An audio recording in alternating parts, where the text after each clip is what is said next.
du commandant Mature dans l'affaire de l'Erika. Alors, en l'état actuel de la législation, un commandant peut-il sortir comme ça? L'autorité portuaire ne peut-elle pas le contrôler?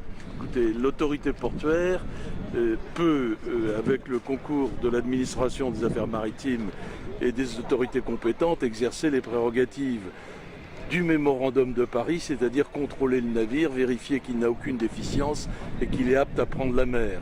Une fois que on a vérifié que le navire est en bon état, qu'il ne présente pas de déficience, la décision d'appareiller relève du capitaine.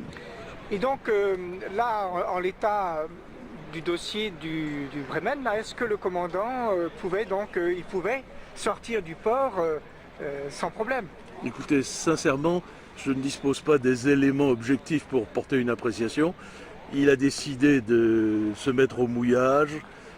C'était peut-être une décision déraisonnable, peut-être une décision convenable. Ça dépend de l'équipement de son navire, ça dépend d'où il va, ça dépend des circonstances extérieures. Alors on parle de faire évoluer la législation, notamment d'instaurer une autorité qui aurait pouvoir d'empêcher les bateaux de sortir. Alors quel est votre avis là-dessus?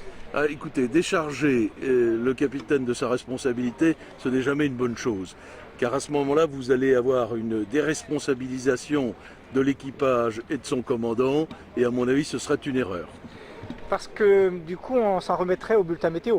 Non, on s'en remettrait à des tiers, et à chaque fois que celui qui est à la barre dépend d'un tiers, ça donne des résultats catastrophiques.